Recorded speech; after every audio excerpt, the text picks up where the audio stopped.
السلام علیکم، میرا نام محمد سعید ہے اور آج ہم پاک study 5th chapter second year کا جو ہے ہم اگلا لیکچر پڑھ رہے ہیں اور ہمارا چیپٹر ہے پاکستان کا حکومتی ڈھانچہ اور اچھا نظام حکومت۔ اس میں ہم جو چیز آج پڑھنے جا رہے ہیں وہ ہے حضرت عمر رضی اللہ تعالیٰ عنہ کا دور حکومت جو تھا، ان کا جو اس دور میں جو نظام تھا، تو ہم اس کے ذریعے بات کریں گے کہ حضرت عمر رضی اللہ تعالیٰ عنہ کا نظام حکومت۔ لیکن حضرت عمر رضی اللہ تعالیٰ عنہ خلفۂ راشدین میں سے دوسرے نمبر پر ہیں اور ان کا جو دور حکومت ہے وہ ایسا دور حکومت ہے جو آج تک کی تمام دنیا کے لیے ایک مثال ہے۔ حضرت عمر رضی اللہ تعالیٰ عنہ نے جو ہے پہلی مرتبہ جو ہے ایک مکمل حکومتی ڈھانچہ اور انتظامیہ اس کو واضح کیا کہ حکومت کن چیزوں پر مشتمل ہونی چاہیے، اس کا ڈھانچہ کیسا ہونا چاہیے اور حکومت کی کارکردگی کو کیسے اچھا بنایا جا سکتا ہے، کیسے بہتر بنایا جا سکتا ہے۔ یہ کچھ اصول ان کے طرف سے انہوں نے پیش کیے جو ہم آج پڑھ رہے ہیں۔ تو سب سے پہلے ہم بات کرتے ہیں اسلامی انتظامیہ اور ریاست۔ ہم اس چیپٹر کے شروع میں پڑھ چکے ہیں انتظامیہ کیا ہوتی ہے۔ انتظامیہ ہوتی ہے، ہم نے پڑھا ہے حکومت، جو حکومت بنتی ہے اس کو ہم انتظامیہ کہتے ہیں۔ اسلامی انتظامیہ کیسی ہوتی ہے اور ریاست کہتے ہیں۔ دیکھیں حضرت عمر رضی اللہ تعالیٰ عنہ کے دور میں جو ایک ریاست کا تصور پیش کیا حضرت عمر رضی اللہ عنہ نے، انہوں نے باقاعدہ اس کے اندر ایک حکومت کو تشکیل کیا اور بتایا کہ کس طرح ایک اسلامی انتظامیہ بنتی ہے اور وہ کس طرح سے اپنی حکومت کرتی ہے۔ اس میں ہم نے مقصد بات کی کہ انہوں نے کچھ نئی اصلاحات جو ہیں وہ پیش کی، نئے ادارے بنائے اور یہ بتایا کہ کس طرح سے ہم اس میں کام کر سکتے ہیں۔ سب سے پہلے انہوں نے اس میں بات کی، اس نے انتظامیہ اور ریاست کے حوالے سے جمہوری طرز حکومت کو اپنایا۔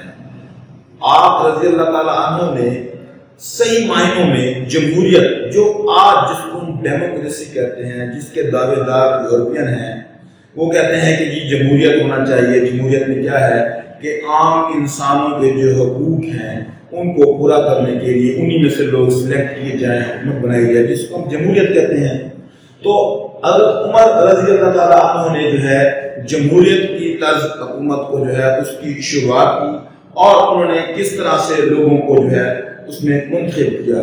آپ تمام جمہوریت کے اندر کیا ہوتا ہے کہ کوئی مسئلہ ہو تو اس کو مشاورت کے ذریعے اس کو ڈسکس کیا جاتا ہے۔ لیکن جمہوریت کی ضد یا اس کی الٹ ہے، جو اس کا اینٹونیم ہے وہ ہے بادشاہ۔ بادشاہ ایک بندہ بادشاہ ہے اور وہ عقل کل ہے، وہ جو فیصلہ کرے، اچھا کرے برا کرے، اس کے فیصلے کو جو ہے مانا جائے گا، چاہے بعد میں اس فیصلے سے پوری قوم کو، پورے ملک کو تباہی کا سامنا کرنا پڑے۔ تو اس لیے اسلام نے جو حکومت کے اندر نظام متعارف کروایا وہ ہے جمہوریت۔ جمہوریت میں کیا ہوتا ہے کہ آپ کوئی بھی معاملہ ہے تو اس کے لیے آپ کچھ لوگوں کو سلیکٹ کریں گے اور وہ مل کر اس کا فیصلہ کریں گے، جس کو ہم اسلام کہتا ہے مجلس شورا، جس کو آج کل پارلیمنٹ کہتے ہیں۔ یعنی اس سے ڈسکس ہونے کے بعد جو بھی کام ہوگا مقصد کا فیصلہ ہوگا اور اس فیصلے کے ذریعے جو ہے وہ کام ہوتا ہے۔ آپ رضی اللہ تعالیٰ نے ہمیشہ مجلس شورا کے لیے نیک اور انصاف کرنے والے بہادر جرأت مند لوگوں کا انتخاب کیا جو مل کر جو ہے وہ فیصلہ کرتے تھے۔ پھر آپ حضرت کی جو طرز حکومت میں ایک اور خاص بات تھی کہ حکام جو ہے وہ ان کا سخت احتساب دیا جاتا تھا، ان سے سخت پوچھ گچھ کی جاتی تھی کہ کس طرح سے، یعنی جس بندے کو بھی عہدہ دیا جاتا ہے تو اس سے اس عہدے کا حساب لیا جائے گا۔ ان کا بڑا عجیب طریقہ تھا کہ حج کے موقع پر تمام سرکاری جو عہدے دار ہوتے تھے ان کو اکٹھا کرتے تھے، ان کی حاضری وہاں پر یقینی بنائی جاتی تھی اور اس طرح سے کسی کو اگر کوئی شکایت ہے کسی بھی افسر سے، کسی حکمران سے، تو وہ اس وقت اپنی شکایت کرتا تھا اور اس کی شکایت کا ازالہ اسی موقع پر اسے پورا کر دیا جاتا ہے۔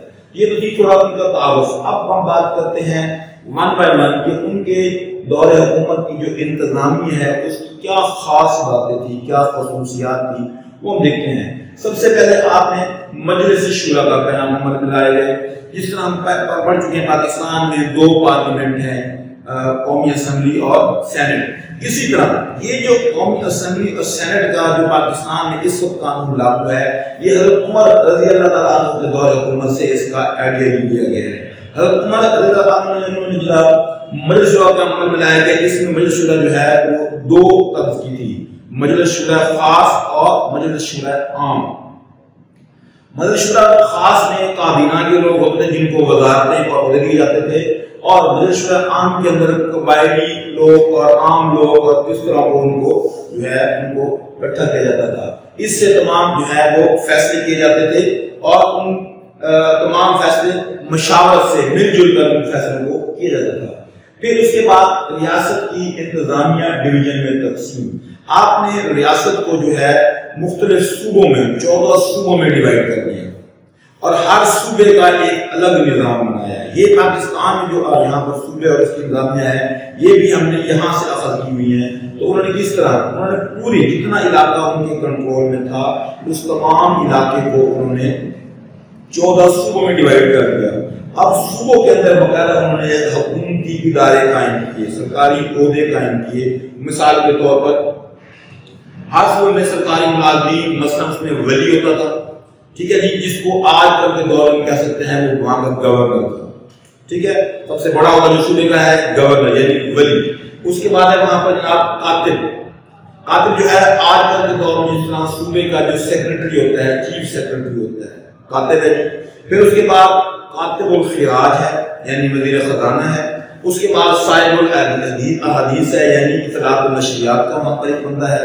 اس کے بعد صاحب البیت المال ہے، قاضی ہے، عادل ہے۔ یعنی یہ پورا ایک صوبے کے اندر سیٹ اپ ہے، گورنر ہے، اس کے بعد اس کا چیف سیکرٹری ہے، پھر اس کا وزیر خزانہ ہے، پھر اس میں اطلاعات و نشریات ہے، اور جو مال اکٹھا ہوتا ہے اس کو ڈسٹریبیوٹ کرنے والا ہوتا ہے، اور فیصلے کرنے کے لیے قاضی ہے اور عادل جو ہے یہ موجود ہے۔ یہ ریاست کے اندر جو انتظامی ڈویژن انہوں نے کی تھی تقسیم کچھ وہ اس طرح سے تھی۔ پھر اس کے بعد مرکزی حکومت وفاق، جس طرح ہمارے ملک میں اسلام آباد ہے، وفاق ہے، تو مرکزی حکومت کے اندر بھی کچھ جو ہے وہ شعبوں کو الگ الگ رکھا گیا تھا، جس میں انہوں نے قابل ذکر کیا تھا دیوان الجند یعنی ملٹری آرمی کا پورا ایک ادارہ تھا جو آرمی سے متعلق تمام کام کرتا تھا۔ اس کے بعد ایک دیوان الانشاء خط و کتابت کا محکمہ تھا، یہ مرکز کے پاس ہے، وہ محکمے صوبے کے پاس ہے جو انتظامیہ یہ مرکز کے پاس ہے۔ اس کے بعد جی دیوان الخراج ہے، محکمہ مالیات ہے، اس طرح وقف کا محکمہ ہے، شکایتی طرز کے جو محکمے ہیں وغیرہ، اس طرح کے یہ انہوں نے محکمے جو ہے یہ متعارف کر گئے۔ اس کے بعد ان کی انتظامیہ کی پالیسی کیا تھی؟ انتظامی پالیسی کے حوالے سے آپ نے جو ہے ذکر کریں، سب سے پہلے تو ہے کہ دروازہ کھلا رکھنے کی پالیسی۔ یہاں دروازہ کھلا رکھنے سے مراد ہمارے گھر کا یا کمرے کا دروازہ نہیں ہے، دروازہ سے مراد یہ ہے کہ اس سرکاری جو آفیسر ہے، عہدے دار ہے، اس تک ہر بندہ پہنچ سکے۔ اب آپ دیکھ لیں کہ آج کا یہ مسئلہ ہے کہ آپ کسی کو مسئلہ ہے آپ اس وزیر کے پاس، اس افسر کے پاس پہنچنا بڑا مسئلہ ہے کہ وہاں تک آپ کی بات نہیں پہنچ سکتی۔ تو دروازہ کھلا رکھنے کی پالیسی یعنی ہر شخص جس کے ساتھ کوئی زیادتی ہوئی ہے، نقصان ہوا ہے، اسے کوئی مسئلہ درپیش ہے، تو وہ متعلقہ افسر کے پاس بلا جھجک بغیر کسی روک ٹوک کے وہ وہاں تک جا سکتا ہے۔ یہ چیز کی سہولت دینا اس افسر کی ذمہ داری ہے کہ مجھ تک جو میں جس کام کے لیے لگایا گیا ہوں اس مسئلے کا کوئی بندہ مجھ تک ڈائریکٹ آنا چاہے تو وہ آ سکتا ہے، کوئی اس میں روک ٹوک نہیں ہوگی۔ پھر اس کے بعد ہے احتساب پالیسی۔ یہ ایک پالیسی بڑی زبردست تھی، چیک اینڈ بیلنس، یعنی وہ جس بندے کو بھی کسی عہدے پر مقرر کرتے تھے تو باقاعدہ اس کو اس کے جو فرائض ہیں، احکامات ہیں، اس کو لکھ کر دیتے تھے۔ وہ جا کر اپنے علاقے میں وہاں سب سے پہلے وہ اکٹھا کرتا تھا اور پڑھ کے سناتا تھا کہ لوگوں کو پتہ چل جائے کہ یہ جو بندہ یہاں جس عہدے پر لگایا گیا ہے یہ اس کے فرائض ہیں، یہ اس کی ڈیوٹی ہے، یہ اس نے کام کرنا ہے، ٹھیک ہے۔ آج کل پتہ نہیں اس بات کا کہ ہم نے کرنا کیا ہے، نہ ہمیں تمام پتہ ہوتا ہے، نہ اس کو تو پتہ ہوتا ہے، حکمران پتہ ہوتا ہے ہم نے کیا کرنا ہے، لوگوں کو اس کو پتہ نہیں ہوتا۔ پھر اس کے بعد جو بندہ جس عہدے پہ لگایا جاتا تھا اس کی جائیداد کا ریکارڈ رکھا جاتا تھا کہ اس وقت جس کو لگایا جائے اس کے پاس اتنی پراپرٹی ہے۔ اگر اس کی پراپرٹی اس سے بڑھ جاتی ہے دوران اس کی ملازمت تو اس کو اس عہدے سے بھی ہاتھ دھونا پڑتے تھے، اس کو نکال دیا جاتا تھا، اس کے بعد اس کی تمام جائیداد کو بھی ضبط کر لیا جاتا تھا، حکومت اپنے کھاتے میں لے آتی تھی اور اس کو آئندہ کسی عہدے کے لیے اہل نہیں کیا جاتا تھا۔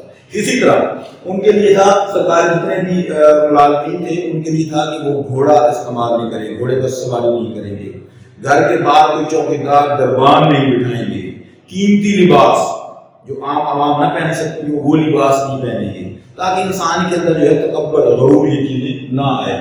یہ ان کی احتساب کی پالیسی۔ اس کے بعد زمین کے متعلق پالیسی، زمین کے متعلق انہوں نے پالیسی کی ہے کہ پوری زمین کا جو ان کے پاس اس وقت تھی پوری ریاست کے اندر اس کا سروے کرایا گیا، ٹھیک ہے جی۔ زمین سے متعلق جاگیردار جنہوں نے اپنی بہت جاگیریں بنائی ہوئی تھی ان سے جاگیریں لے لی گئی اور وہ جاگیریں جو ہیں عام کسانوں مزارعین میں تقسیم کر دی گئی اور اس کے مطابق جس کے پاس جتنی ملکیت زمین ہے اس سے اتنا ٹیکس لیا جاتا تھا۔ پھر اس کے بعد ہے میرٹ پالیسی، یعنی جو بندہ جس کام کا اہل ہے اس کو وہی کام کیا جائے۔ یہ نہیں ہے کہ ہمارے یہاں جو وزیر لگتے ہیں، وزیر اطلاعات و نشریات ہے یا وزیر توانائی ہے یا وزیر ریلوے ہے، اس کو اپنی وزارت کے بارے میں الگ بین پتہ ہوتی ہے۔ تو یہاں پر میرٹ کی پالیسی جو ہے وہ بنائی گئی کہ اپنے ایسے جو قابل اعتماد اور ہنرمند اور اپنے اس شعبے میں ماہر لوگوں کو ایسی وزارتیں اور ایسے قدرت دے جو اس پر کام کر سکیں۔ پھر اس کے بعد ہے مالی پالیسی۔ مالی پالیسی کے بناتے وقت آپ رضی اللہ تعالیٰ عنہ نے 3 اصول بنائے۔ وہ 3 اصول کیا تھے؟ یعنی صحیح اکٹھا کرو، یعنی غلط طریقے سے مال اکٹھا نہیں کرنا، جائز طریقے سے صحیح مال اکٹھا کرو اور اس کو صحیح خرچ کرو اور غلط خرچ ہونے سے اس کو روکنا ہے۔ یہ ان کی 3 اصول۔ اس کے بعد حکومتی ذمہ داری، کھانا اور پہننا یہ کام حکومت کی ذمہ تھا۔ حکومت جو ہے وہ روٹی کپڑا کی ضرورت جو ہے وہ ریاست کے اندر پوری کرنے کی ذمہ داری حکومت کی ہے۔ اس کے علاوہ جو مستحقین ہیں ان کو جو امداد دی جائے گی وہ ان کی صورتحال سے دیکھ کر درجہ بدرجہ ان کو اس حساب سے جو ہے وظائف دیے جائیں گے۔ اب ہم بات کرتے ہیں اس پورے نظام کو پاکستان کو، اپنی پاکستان کا نام کیا ہے؟ اسلامی پورے پاکستان۔ پاکستان ایک اسلامی فلاحی ریاست ہے، تو پاکستان کو بھی اگر اپنے ملک کو واقعی ایک اسلامی مدینے کی ریاست جیسی ریاست بنانا ہے تو ہمیں بھی کیا کرنا پڑے گا؟ ہمیں بھی انہی عمر زرانوں کے جو یہاں پر خصوصیات ہیں انتظامیہ کی ان پر نظر رکھنی ہوگی کہ دروازہ کھلنے کی پالیسی ہو، یعنی ہر بندہ پہنچ سکے، ٹھیک ہے، احتساب پالیسی ہو، زمین کے متعلق میرٹ پالیسی، مالی پالیسی۔ جب تک یہ چیزیں پاکستان کے اندر نہیں آئیں گی تو پاکستان ایک اسلامی فلاحی ریاست نہیں بن سکتا۔ تو بچوں اس کے لیے اگر آپ کو کسی قسم کوئی پرابلم ہو تو آپ مجھ سے پوچھ سکتے ہیں، کوشچن کر سکتے ہیں۔ تب تک کے لیے اللہ حافظ۔